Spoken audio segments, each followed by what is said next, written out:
obviously Hong Kongers have made an immense contribution to Canada, particularly here on the West Coast.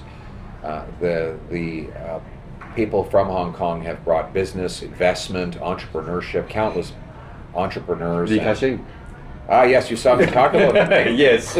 Yes, a great investor and a great global businessman.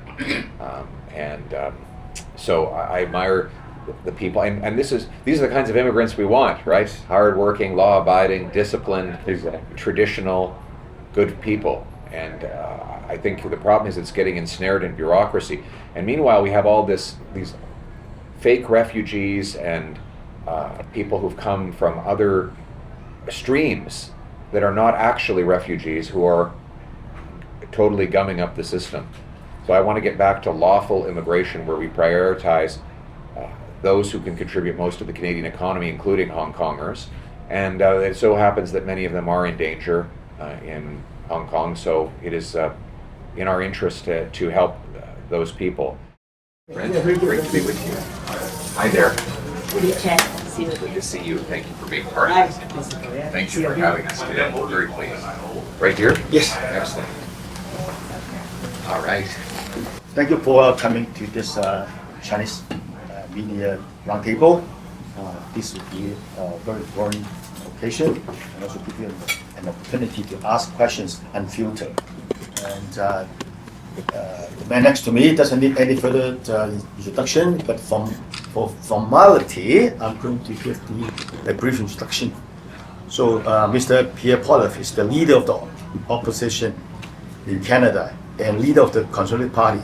First elected in Parliament in 2024, he is one of Canada's most experienced parliamentarians and has held several cabinet roles under Prime Minister Stephen Harper, including Minister of Employment and Social Development, Minister of State for Democratic Reform, and Minister of State for Finance.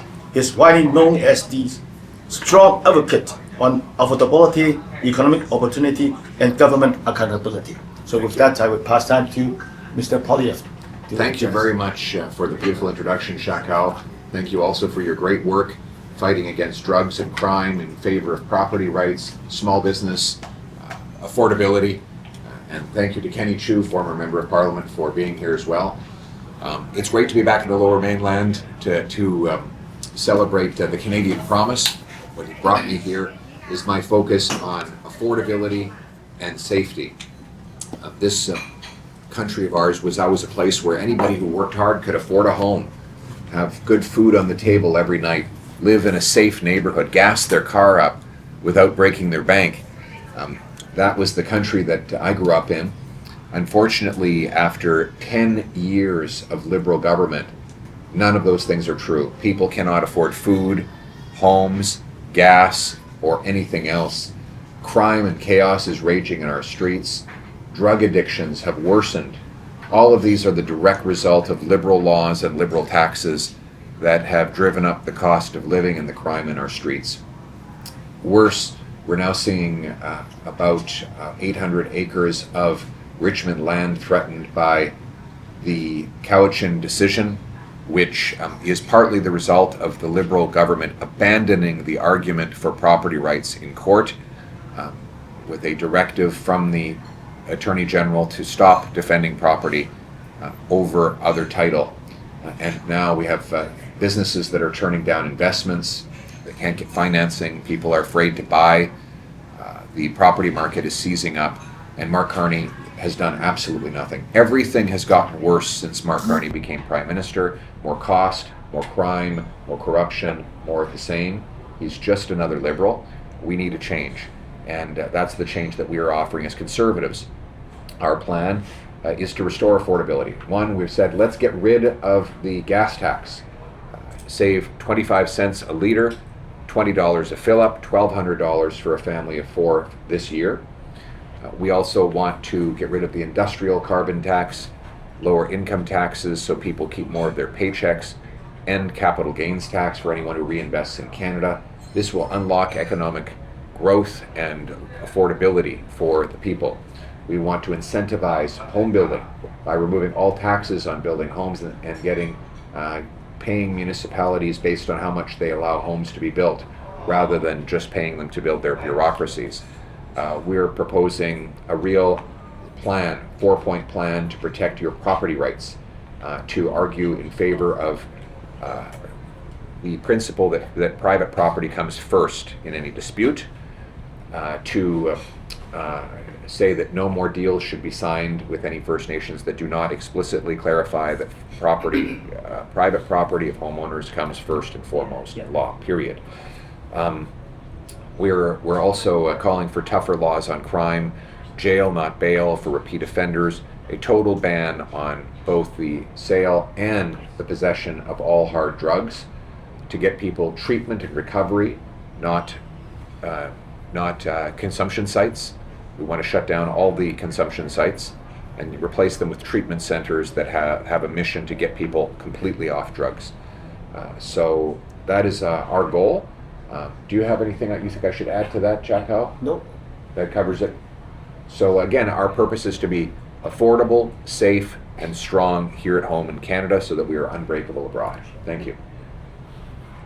So any people would like to ask questions? Mr. Poilievre? Yes. You have free by-election in the East Coast. Why are you here? Like, I know Carney was here too this week earlier. Yeah, look, like, are you giving up? It's not your writing. You have nothing to lose. If you attend knocking door, help your candidate, anything helps. Or you giving up on, you know what? None of this is considered writing, and the prospect of that you're giving up away. well, look, we have great candidates in those ridings. That said, we recognize these are ridings that have been Liberal for 50 years. They're ridings that Liberals have typically, over the last half century, won by 30 or 40 points. So while we always try in every by-election, we also have a realistic approach. When there's a by-election in rural Alberta, Liberals don't expect to win it. But our message in every riding is always the same: affordability, safety, and strength for Canada.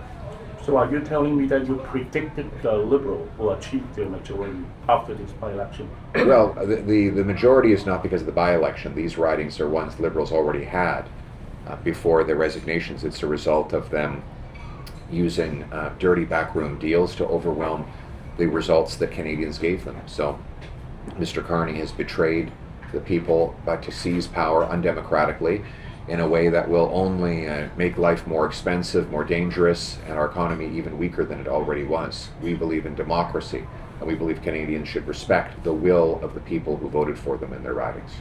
All right, thank you very much. Now, before I go to the next question, Yes. I just want to ask the person to identify yourself, right? Sure. I'm Oh. Andy with radio station in 1320.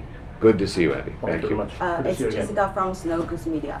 My question is, Canada has strong advantage in energy, especially hydro and nuclear, which are critical for AI era. What specific policy does Conservative Party have to position Canada as a global hub for AI instruction and data center? Yes, you're quite right. Canada has an enormous advantage in energy, weather, and landmass to welcome AI data centers. We have the most natural hydroelectric power. We have the most uranium for nuclear power. We have the cheapest natural gas in the world. And we have enormous landmass on which to locate data centers. Finally, our cold weather makes it much cheaper to cool the data centers. So we don't have to spend as much money on air conditioning, which is a big expense when you have a 1 million square foot facility. So we should be dominating that. The problem is, though, right now, believe it or not, for the first time ever, Canada's actually running a trade deficit in electricity. This is insane. We have more natural sources of electrical generation than any country on earth by far, and yet we can't produce enough electricity for our own needs. Why? It's because it takes 19 or 20 years to get a permit to build a hydroelectric dam, a nuclear facility, a natural gas power plant, and so a lot of investors who might contemplate a $500 million or $1 billion investment say they're going to go build elsewhere where they can get permits very quickly. I was just in Germany. They they built an LNG terminal in 194 days. That included the permits, the construction, everything. Here in Canada, it takes about 15 years just to get the permit started. So, countries are moving quickly for AI. They're not going to say, well, maybe we can have a data center in 20 years. They want it now. And these things are going up across the states in real time. So we have to go from having the second slowest building permits in the OECD to the fastest permits in the OECD. I would get rid of all of the anti-resource and construction laws, C-69, the duplication of environmental reviews. I would say that we would provide pre-permitting. So what I would do is use the powers under Bill C-5 to say, this area here is given a pre-permit for a data center and a neighboring power station. You don't even have to apply. Here are the rules, or you have to follow. You have to protect nature. You can't poison the water. You have to protect the residents.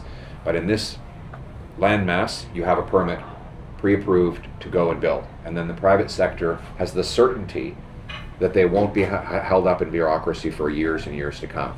If you do that, we will have enormous capability. Data centers are energy beasts. They use 9 times more electricity per search than does a Google search. So when you do a ChatGPT search, you use 9 times as much electricity as you would if you do a Google search. So we need lots of energy. We have lots of energy. The land, we just need to unblock it and get it built. Thank you. Oh yes. Since we are Chinese media, so I like to talk about the relationship between Canada and China. And as you know, Mr. Carney went to China, and the relationship is totally different. And our BC Premier David Eby gonna visit China soon. And this city, the city of the Richmond, and some business leader also planning have a delegation trip to China. So what's your view about the kind of the Canada's growing enthusiasm towards China? And since I know the economy is very important, but when we pursuing the profit, should we still consider the human rights and the security issue into that areas? Yes, of course we should. So my view is that China is a brilliant civilization whose people have brought enormous contributions to the world.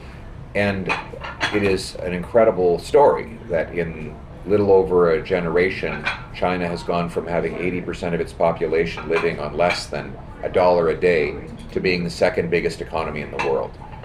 We can't ignore that. We need to be able to trade and talk with China, but not be dependent on Beijing or any other foreign power for that matter.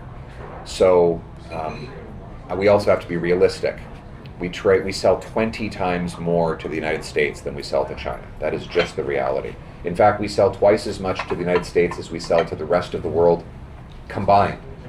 Mr. Carney's suggestion that we can replace our single biggest customer, security partner, and neighbor with a strategic partnership for a new world order with the regime in Beijing is not realistic. We must continue to trade with the United States. More than that, we need to reassert our sovereignty, stop foreign interference, repatriate data centers so that we control our own data, rebuild our military and assert our sovereignty in the north, and ensure that no country can interfere in our territory, our politics, or with our population. Yesterday, I interviewed Taiwan's deputy foreign minister. Yes. And he mentioned about, hey, I want to buy, Taiwan want to buy more oil, gas, and the critical minerals from Canada. So what's your view about it? Is a kind of a good relationship starting point? Sure. I think we should sell more of our oil to Asia in general. Look, we have the 3rd biggest supply of oil on planet Earth, but we can't get it to market. And that's not because foreign countries are keeping it out, it's because our government is keeping it in. We have anti-development law, environmental laws that prevent us from producing enough oil, a new industrial carbon tax that makes it very unprofitable to invest in oil and gas. It takes, we have only one relatively small pipeline to the Pacific, and much of that oil still goes to the west coast of the United States. What I'm proposing is that we rapidly approve a pipeline to the Pacific with 1 million barrels of oil a day. We eliminate the industrial carbon tax, unblock production, massively grow our output of oil. We could approve about a half a dozen LNG plants across the West Coast that can ship liquefied gas to Asia. This would literally bring hundreds and hundreds of billions of dollars of wealth back to our country, strengthen our dollar, and make us the richest country in the world. Hi, Mr. Poilievre. Jeans from PC Bay News. And this is my second time to be sitting with you. Thank you. The very first time was last February when Mr. Donald Trump just announced the tariff on Canada. Okay. So the Liberal parties has consistently made the battling Donald Trump and the tariff on Canada is as one of those the most efficient campaigns that's helping them in elections and in polls. So my question is, what are the Conservative Party's potential strategies to dispel the fear, and as well as call out the blatant exploitation of these issues by the Liberals? Yes, well, I would start by saying, what has Mark Carney done? It's been a year where he keeps telling us he's going to do something about Trump's tariffs, and what has happened? Nothing. The American tariffs, in fact, have gotten worse under Mark Carney. They've doubled on aluminum, steel, and autos. They have tripled on Canadian lumber, and I have not seen a single gain that Mr. Carney has made whatsoever. He's not negotiated a single new free trade agreement anywhere in the world. He's not approved a pipeline. He's not approved any major project of any kind in a year. We have the fastest shrinking economy in the G7. In every measurement, we are now weaker.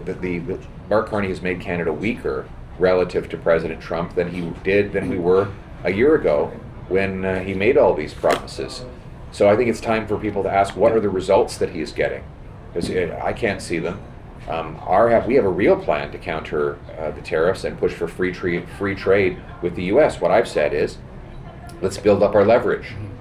Let's unblock our resources to have a massive strategic oil and mineral reserve, and say to our American friends, you can have access to buy these minerals from us on a preferred basis if you give us tariff-free access to your economy.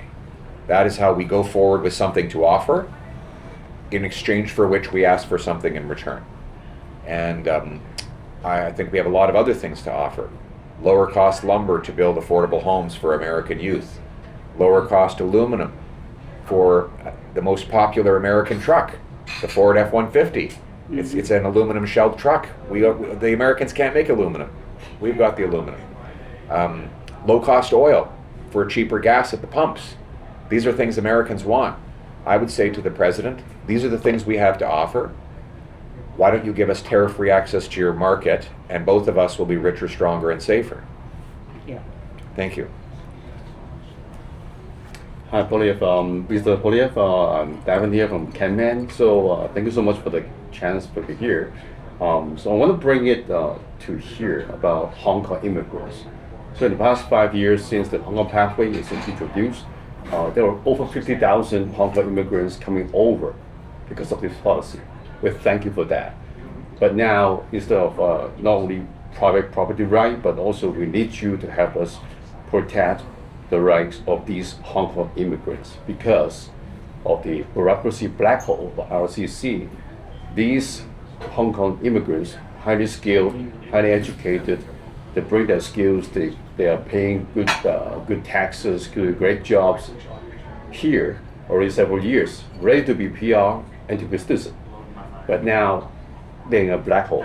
So there's nowhere to be a PR, nowhere to be a citizen. So is there anything that you could think about, just like what you said for 4 demand plans to protect property rights, to help protect these new Hong Kong immigrants? Because what's even concerning is because of the Bill C-12, which expands the RCC power to slash any immigrant program for public interest.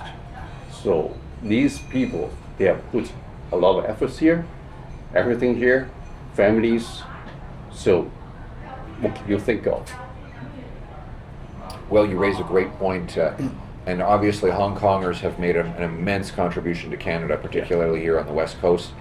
The people from Hong Kong have brought business, investment, entrepreneurship, countless entrepreneurs. Li Ka-shing. Ah, yes, you saw me talk about him. Yes. Yes, a great investor and a great global businessman,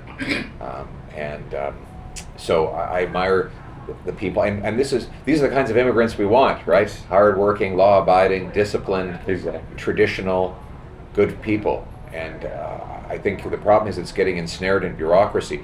And meanwhile, we have all these fake refugees and people who've come from other streams that are not actually refugees, who are totally gumming up the system. So I want to get back to lawful immigration, where we prioritize those who can contribute most to the Canadian economy, including Hong Kongers. And it so happens that many of them are in danger in Hong Kong, so it is in our interest to help those people. I would like to ask Chakao if he wants to add something to this. Yes, we have received a lot of requests for help from this group of people, and as you mentioned, they are now stuck into a black hole. Yes. Especially they don't know how long they have to wait in order to get their status. And as you mentioned, these are really hardworking people who can pay tax and contribute to our economy.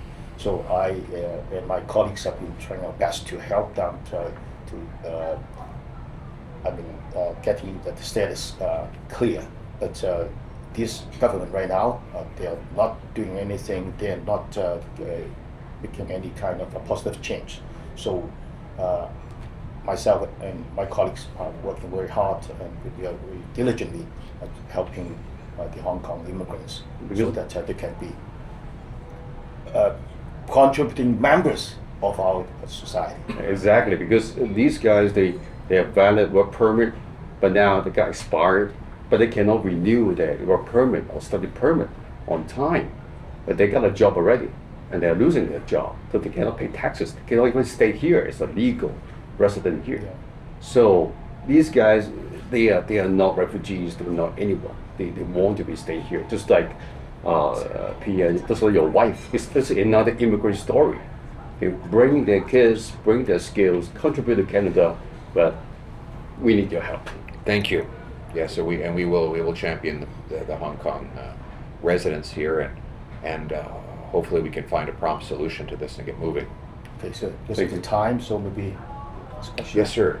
Hayden from Freechild TV. Thank you for joining us today. Some people are worried, concerned that you may consider stepping down as leader amid internal different views from Conservative Party. So how do you respond to this, and what do you plan to manage or unify those views within your caucus? Thank you very much. Well, you shouldn't be worried about that, because it's not going to happen. I intend to fight on. The people of Canada put enormous faith in giving me a record number of votes for the Conservative Party in the last election, a record support in my first leadership race with over 300,000 votes, and then a record showing at our recent convention where 87% of our party reaffirmed their support for me. My leadership does not come from backroom power brokers on Parliament Hill. It doesn't come from backstabbers or party switchers. It comes from the people of this country who have supported me because of my determination to make this affordable, safe, and promising again here in Canada. I work for those people, and I understand there's a lot of very powerful entrenched interests in Ottawa that want me out because they don't want anything to change. They want to keep it exactly the way it is. And that's why they've been working so hard to get me out of this position. But I've got news for them. I'm not going anywhere. I'm going to stand up and fight for the millions of people who have put their faith in me, and we are going to keep fighting, and we're going to win, and we're going to restore this country, a country of promise for all Canadians. About you. the floor crossing, what steps will you also take to prevent more MPs from leaving the party? Well, every member of Parliament should honor their constituents. They were elected overwhelmingly by their constituents to vote to be Conservative. You know, I think of the most recent lady who crossed. I'll be blunt, under my leadership, the Conservative vote went up massively in her riding. A majority of people voted Conservative. in that riding, not because of her. If it was her, then she would have done better in the prior election when she was the candidate. It was because of the strong conservative message that I brought forward. So I would say respect the will of the people who voted conservative in these ridings. Now Mark Carney wants to steal a majority government so he can concentrate power and make this a top-down government-controlled country. We've already had enough of that. Look at the nature, the state of our country after 10 years of these liberals. Nobody can afford food and homes. Look at the crime and the chaos in our streets, the drug overdoses. That is the result of 10 years of backroom backstabbers and power brokers running this country for themselves rather than having a government that respects and honors the people. Oh, Mr. Poilievre? Yes. So my question is, what do you have any comments on the BC Liberals? BC Conservatives, because they are raising the leaders, the party leaders. Do you have any comments on the candidates? Also, well, I think they should be truly conservative, and their focus should be on making British Columbia affordable, safe, and strong, that they should stand up for traditional family values, for parental rights, that parents should be able to raise their kids with their own values, that they should stand up against the radical gender ideology in the schools, against the hard drug agenda, and they should stand up for property rights. I believe that the Conservative Party of British Columbia will stand up for all of those things. Mr. Poilievre, why we end up in this situation? What happened is, United States using fracking oil, Yes. and their own refinery cannot process that. They have to rely on our oil. We are heavier crude oil, and Venezuela and from the Middle East. They actually holding the lifeline. But why in the negotiation between us and Donald Trump, we are at the downside? Like, we actually holding the road. I know. Like, we can cut off our oil and they will be dead. Like, not this way. But Well, the problem is we can't cut off our oil because we have nowhere else to sell it right now. We don't have enough pipelines. We have one pipeline to the West Coast, and a lot of the oil that comes out of that still goes to the West Coast of the United States of America. So America is still getting about 85 to 90% of our oil and gas at enormous price discounts because we cannot diversify our markets. That is our mistake. That is the Liberal government's mistake.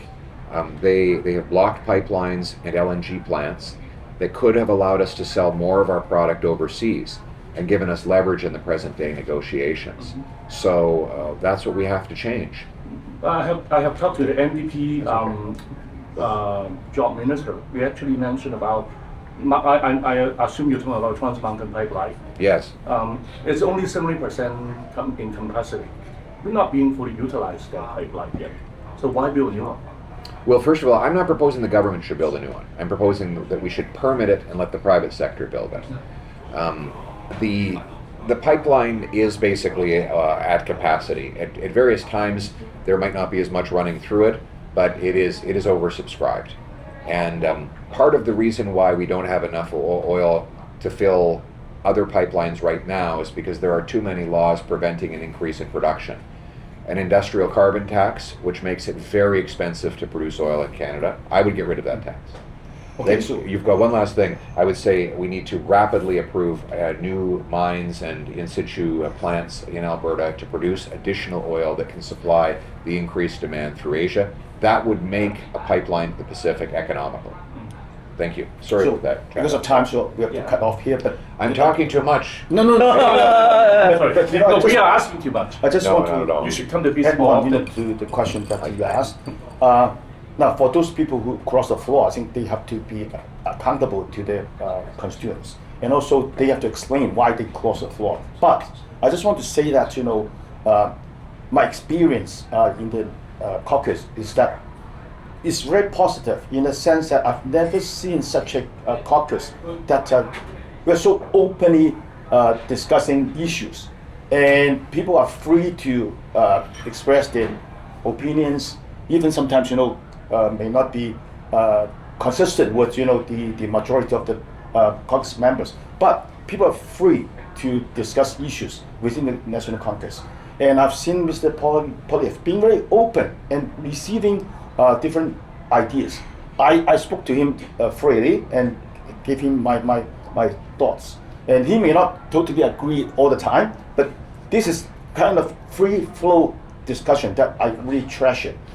And I can say that all major decisions are being made by the caucus in a very democratic way. So people can really get their opinions heard. Now, they may not be able to get their ways, but they can get their opinions being heard. So I think I can testify honestly that I'm very confident in Mr. Poilievre's leadership. And I also feel that, I'm glad to be part of the Conservative Party. And we are fighting hard for Canadians. Thank you All very much times. for that, my friend. We're Thank nearing you the very end of our much. time, folks. Just want to say one thing, just one last thing. It was Chakao who said to me, we need to take a strong stand on property rights. And he came to me multiple times and said, listen, my constituents are in a crisis. I need you to step up. Here's a plan that we should put forward. And it was because of that leadership that we were able to put forward a 4-point plan just the other day. So this is another example of where leadership doesn't always come just from the top. It can come from the members of parliament themselves. That is a bottom-up democracy that we all treasure and cherish. So thank you, Jacques Howell, and thank you all for making so much time for me today. If I made you to rate 1 to 10 for 1 year of Mark Carney, what's the rating? 1 to 10. I would say it was maybe a 2. 2? I mean, what has he done? Right. He's given speeches, gives good speeches. Yes. But He's traveling a lot. he's traveled a lot, but what has he brought home? No new free trade deals. No resolution with the U.S. The deficit is twice as big as it was when he took office. The food inflation is the worst in the G7. Right. Our economy is the only one shrinking in the G7. If you look at the results, it's all well and good that he gives great speeches and the media gives him great coverage, but he hasn't actually produced any results for Canadians. Right. So I don't think he's done very well at all. Mm-hmm. So, and at some point, the illusion of Mark Carney will catch up with the reality, the very costly failures that he has delivered in real life rather than on the TV screen. And immigrants. Immigration policy, right? Yeah, I mean, it's a mess. It's still all the same problems the Liberals have created over 10 years. This Liberal Prime Minister has continued over the last year. So, Thank you so much, Pierre. thank you, sir. Thank you so much. All the very best.